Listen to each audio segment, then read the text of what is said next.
साथियों नमस्कार। एक बार पुनः आप सभी का स्वागत है आपके चैनल देसी ललन टॉप यूट्यूब चैनल पर। आप लोगों के समक्ष एक बार पुनः हाजिर हुआ हूं सहारा इंडिया की अपडेट लेकर, सहारा इंडिया से जुड़ा हुआ जानकारी लेकर आप लोगों के समक्ष उपस्थित हुआ हूं। साथियों, सहारा इंडिया ने एक बड़ा धमाका आज किया गया है। सहारा के एक अधिकारी ने एक ऑथोराइज लेटर जारी करते हुए कहा कि सहारा के निवेशक और सहारा के एजेंट हमें प्रताड़ित कर रहे हैं, हमें परेशान कर रहे हैं। साथियों, जिस सहारा इंडिया परिवार ने हिंदुस्तान के ना जाने कितने करोड़ों जनमानस को अंधकार में ढकेल दिया, उस सहारा इंडिया परिवार के द्वारा दावा किया जा रहा है कि सहारा इंडिया परिवार के निवेशक, एजेंट, कार्यकर्ता, अभिकर्ता FIR दर्ज करा रहे हैं और उन्हें प्रताड़ित कर रहे हैं। साथियों, मैं बात कर रहा हूं महाराष्ट्र के नागपुर के एक जो सहारा के एरिया मैनेजर हैं, उन्होंने एक जिलाधिकारी को पत्र लिखते हुए कहा है कि हमारे खिलाफ कोई कार्रवाई नहीं की जाए। आपके खिलाफ जो भुगतान के लिए निवेशकों के द्वारा शिकायतें भेजी जा रही हैं, की जा रही हैं, उनके संदर्भ में आप उनको, निवेशकों को और एजेंटों को सलाह दें कि अपने भुगतान के दावे सेंट्रल रजिस्ट्रार CRC को भेजें। पूरा एक 2 पन्ने का पत्र सहारा के द्वारा जारी किया गया, सहारा के एरिया मैनेजर के द्वारा हस्ताक्षर पे जारी किया गया। उसमें तमाम वाक्यांश लिखे गए। सहारा से भी मामले के बारे में बताया गया कि सहारा समूह 25,000 करोड़ रुपए सहारा से भी रिफंड अकाउंट, एस्क्रो अकाउंट में जमा करवा चुका है। उसमें यह भी लिखा गया कि सहारा समूह की संपत्तियों पर एम्बार्गो लगा है। उसमें यह भी लिखा गया कि सहारा का जो दावा है वो सच निकला। सहारा ने बार बार कहा कि सहारा के निवेशकों को सहारा से भी रिफंड अकाउंट में पड़े हुए भुगतान के जो पैसे हैं उनको वापस कर दिए जाएं। सहारा समूह ने उसमें एक बात का और जिक्र किया, उन्होंने तहे दिल से अमित शाह जी का धन्यवाद दिया, तहे दिल से सहकारिता मंत्रालय को धन्यवाद दिया और कहा कि हमारे इस दावे पर सहकारिता मंत्रालय ने या अमित शाह जी ने पुष्टि करवाई है कि जो सहारा इंडिया के द्वारा कहा जाता है कि सहारा से भी रिफंड अकाउंट में जो पैसा पड़ा हुआ है निवेशकों का, उससे भुगतान होना चाहिए। साथियों, ऐसे में सवाल उठता है कि क्या सहारा इंडिया परिवार ने अपने पांव में, अपने हाथों से कुल्हाड़ी मारने का एक बार पुनः प्रयास किया है? मैं ये बात क्यों कह रहा हूं, इसकी गहराई को आप लोगों को समझना होगा। साथियों, इस लेटर में सहारा इंडिया के द्वारा दावा किया गया कि हमारे निवेशक, हमारे एजेंट या अभिकर्ता लखनऊ हाईकोर्ट में जब श्रम मंत्रालय के माध्यम से फ्यूचर फंड के लिए सरकार याचिका लेकर गई, वहां सहारा समूह ने कहा कि हमारे कोई एजेंट नहीं है, हमारे कोई अभिकर्ता नहीं है, सहारा में जो भी लोग हैं वो हमारे सदस्य हैं, तो इसलिए उनका कोई फ्यूचर फंड हमें जमा नहीं करना है।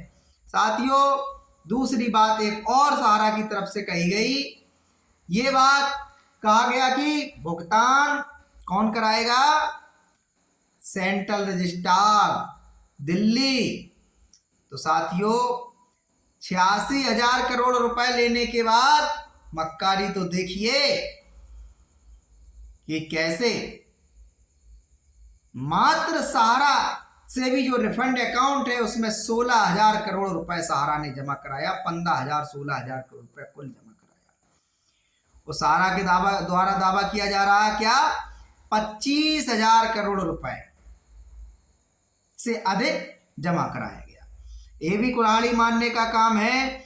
दूसरी तरफ सहारा के द्वारा कहा जाता है कि 86,000 करोड़ रुपए।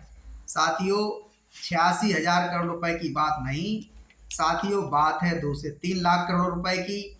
इसके अलावा इस लेटर में एक और जो झूठ बोला गया है कि सेंट्रल रजिस्ट्रार CRC को भुगतान प्राप्त करने हेतु उन लोगों को सलाह दी जाए जो जिलाधिकारी है। उन जिलाधिकारी जी का भी मैं नाम लिख देता हूं। श्रीमती मनीषा खत्री जी को नाम सहारा के द्वारा पत्र लिखा गया है।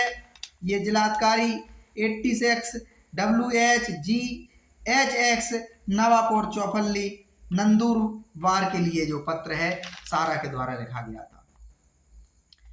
आप लोग कहेंगे तो पूरा पत्र पढ़कर भी अगले वीडियो में हम प्रस्तुत कर सकते हैं, लेकिन जिस प्रकार से इसमें हमने देखिए पत्र मैंने इसलिए नहीं पढ़ा आप लोगों के समक्ष, क्योंकि पत्र में जो बातें हैं तो सारा के द्वारा वही बार बार जो बातें की जाती रही हैं वही है। इसमें जो नया शब्द जो मिला है, नई जो बात मिली है वो यह मिली है कि सहारा इंडिया के जो निवेशक हैं, सहारा इंडिया के जो एजेंट हैं, विलंब से भुगतान होने के खिलाफ उनके खिलाफ शिकायतें कर रहे हैं, FIR खेल रहे हैं, उनको प्रताड़ित कर रहे हैं।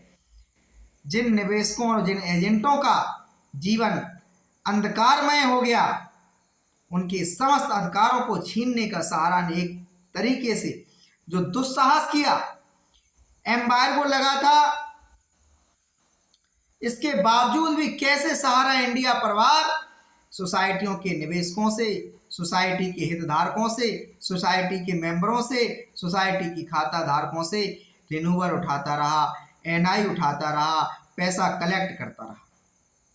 तब एम्बार्गो क्यों नहीं था और ये पैसा चला कहाँ गया? यदि एम्बार्गो था तो की बात जो कहा जा रहा है 2200 करोड़ रुपए कुल सोसाइटियों का सहारा से भी रिफंड अकाउंट में जमा है, तो बाकी का पैसा कहाँ चला गया है? तो धोखे पर धोखे की बात तो स्वतः ही प्रमाणित सहारा इंडिया के अधिकारी, सहारा इंडिया के शीर्ष प्रबंधन के लोग कर रहे हैं। हमारे देश के जो भी अधिकारी हमारे इस वीडियो को देख रहे हैं, उनसे हमारा करबद्ध प्रार्थना है कि सहारा के मामले को बड़ी गहराई से, गंभीरता से समझिए। सहारा के जो डायरेक्टरों ने, सहारा के चेयरपर्सन ने, सहारा के शीर्ष प्रबंधन ने जो काम किए, जो गैरकानूनी काम किए, उसके लिए तमाम सारे सेक्शन, तमाम सारे एक्ट, तमाम सारे अधिनियम बनाए गए हैं। उनके तहत प्रावधानों में क्या दिया गया है आप लोग जाने, कार्रवाई करें। लेकिन देश के जनमानस और जन समूह से एक जो पीड़ा है वो मैं अपने इस वीडियो के माध्यम से आप लोगों के पास पहुंचाने का प्रयास कर रहा हूं।